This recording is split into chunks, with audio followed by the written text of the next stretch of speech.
Hello everyone, welcome to 1% Daily. This is Chirag Jain. This is our 8th lecture in the Organizational Theory series. इस lecture में हम अपना जो evolution topic है complete कर लेंगे.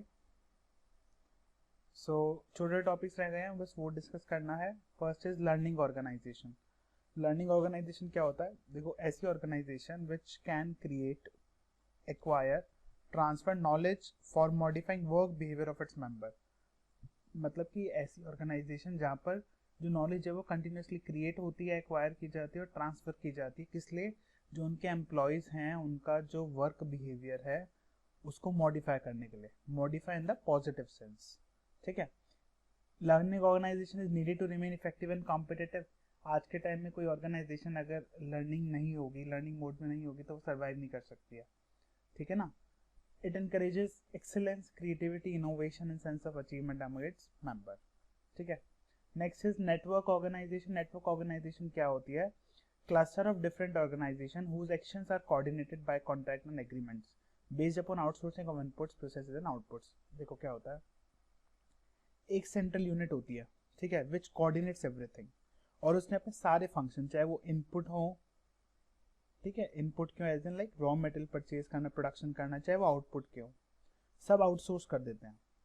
जैसे फॉर एग्जांपल प्रोडक्शन आउटसोर्स कर दिया आपने, मार्केटिंग आउटसोर्स कर दी, एचआर आउटसोर्स कर दिया, R&D आउटसोर्स कर दिया, सेलिंग एंड डिस्ट्रीब्यूशन आउटसोर्स कर दिया.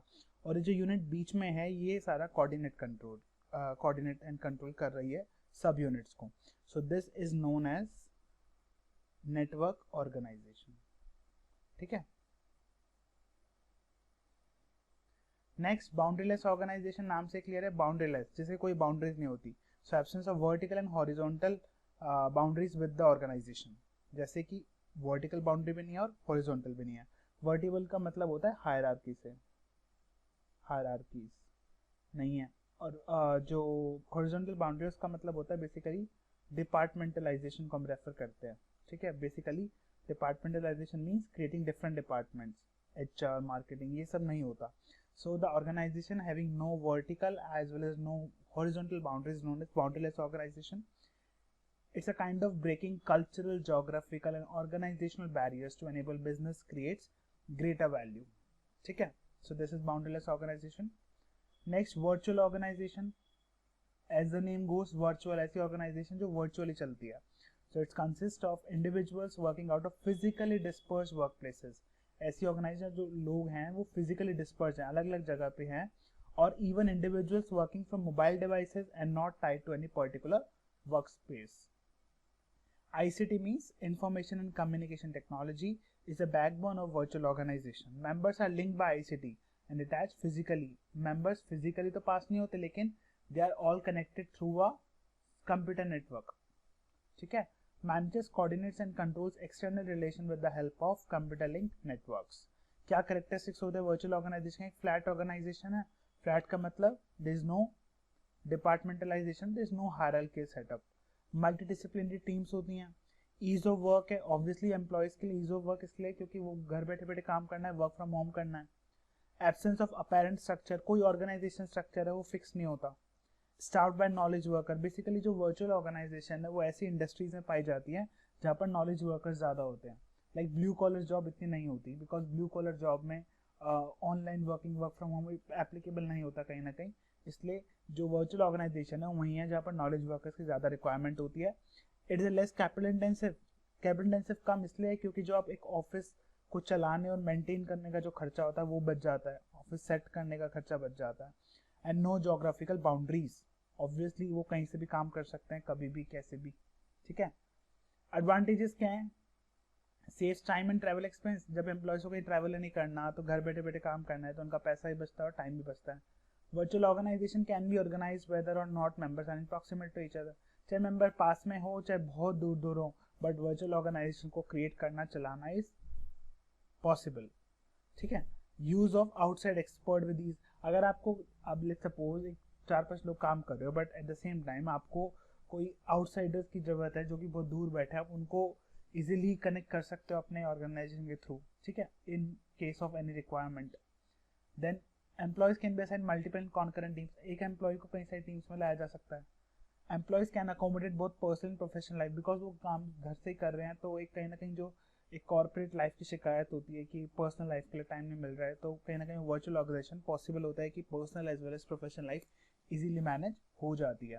And last advantage is allows firm to hire a best talent without any hindrance of location। वो क्या बोल रहे हैं कि लोकेशन का जो हिंड्रेंस होता है आप वो होता ही नहीं इसमें। लाइक अगर आप इंडिया में एक ऑर्गेनाइजेशन है वर्चुअली जो काम कर रही है डिफरेंट डिफरेंट सिटीज़ में, और आपको कोई सिंगापुर से कोई एक्सपर्ट चाहिए या सिंगापुर से टैलेंट हायर करना है, तो यू कैन इजीली हायर। अब लोकेशन का टेंशन नहीं, बिकॉज उसको भी अपने देश में ही रह के काम कर सकता है, आप अपने देश में बैठे उससे काम ले सकते हो। So this is the benefit of virtual organisation. Disadvantage क्या है? Lack of synergies from face to face interaction, जो कहीं ना कहीं आपस में मिल के और फेस टू फेस काम करने से जो सिनर्जी क्रिएट होती है that is not available in virtual organisation. Lack of bondage, जो मेंबर्स के बीच में बॉन्ड क्रिएट होता है क्योंकि वो एक फॉर्मल इनफॉर्मली मिलते हैं, सो वो बॉन्ड वर्चुअल में एब्सेंट होता है, ठीक है। Third disadvantage, sometimes communication become hindrance due to non use of non verbal cues, क्योंकि ज़्यादा वर्बली कम्युनिकेट करना है, नॉन वर्बल का यूज नहीं करना है। Non verbal like expressions, emotions वो यूज नहीं होते हैं, वर्बल मीन्स वर्ड्स का यूज होता है, तो कहीं ना कहीं कम्युनिकेशन में प्रॉब्लम आती है। देखो जैसे हम व्हाट्सएप पे कभी किसी को मैसेज भेजते हैं, हम लिखा कुछ और उसे समझा कुछ और, तो कहीं ना कहीं मिसकम्युनिकेशन हो जाता है ना। तो जो भी आईसीटी एनेबल्ड कम्युनिकेशन होता है ना, वहाँ पर मिसकम्युनिकेशन के चांसेस ज़्यादा होते हैं। And lastly lack of control and discipline, क्योंकि कोई टाइम वाइम नहीं होता, सब अपने घर बैठे काम करे, तो कहीं ना कहीं कंट्रोल और डिसिप्लिन करना मुश्किल हो जाता है, ठीक है। This is virtual organisation. Next, self manage teams. Self manage teams क्या होती है? Group of individual that is responsible and accountable for all aspects of producing a product और डिलीवरिंग अ सर्विस। बट एक ऐसी टीम जो mostly सारे function करती है in order to deliver value to the customer. ये कहाँ पर होती है? वर्क बेस्ट वेयर प्रोडक्ट और service are very complex nature और कस्टमाइजेशन रिक्वायर्ड। बेसिकली ऐसी इंडस्ट्रीज में सेल्फ मैनेज टीम देखी जाती है जहाँ पर जो प्रोडक्ट है या तो उसमें कस्टमाइजेशन बहुत ज़्यादा जरूरत है, कॉम्प्लेक्स नेचर का प्रोडक्ट है। फॉर एग्जाम्पल आप जैसे कि प्राइवेट जेट्स, जैसे कि आप प्राइवेट जेट्स बनाते हो, ठीक है। अब प्राइवेट जेट्स का कोई ऑर्डर आएगा तो जो कस्टमर ऑर्डर दे रहा है वो अपने हिसाब से बताएगा उसको ये चाहिए, आप उससे डील करोगे।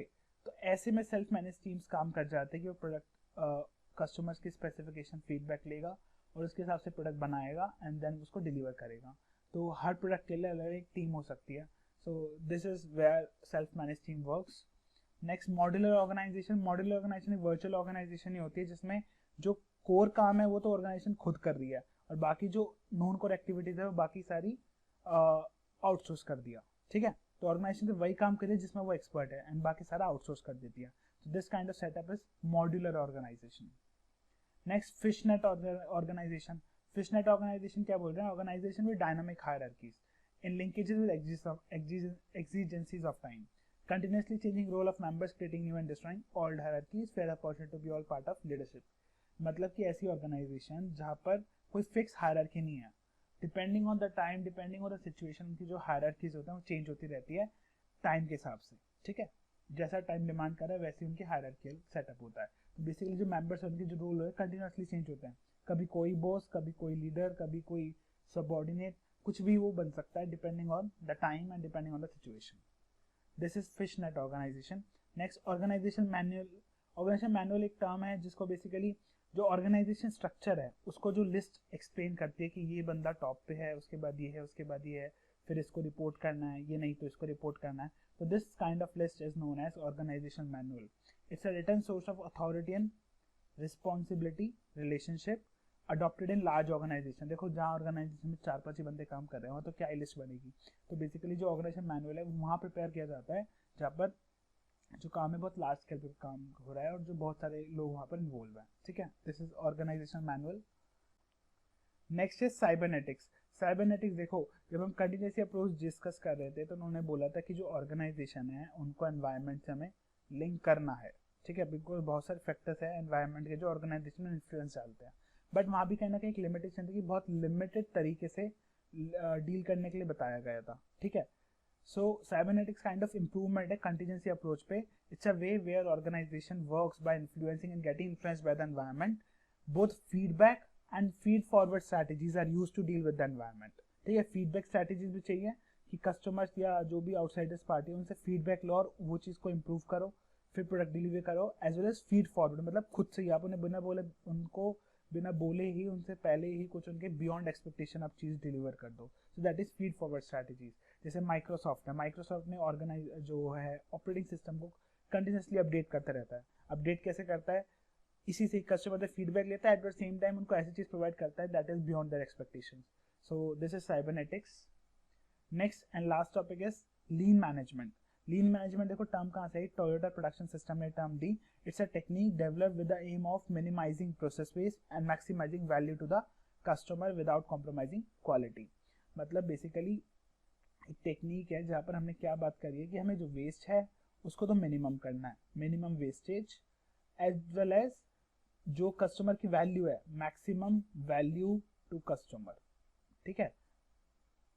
अब इसके क्या स्टेप्स हैं, हम कैसे इसको इम्प्लीमेंट कर सकते हैं? First is identify value from view point of ultimate consumer. जो क्या आपके कंज्यूमर है उनके व्यू पॉइंट को जानिए और वहां से सोचिए कि उनको क्या वैल्यू मिल रही है हमारे प्रोडक्ट और सर्विस को कंज्यूम करने से। Next, map the value system, value stream, ascertain all the steps involved in the value stream for each product family and then eliminating those steps that are not productive।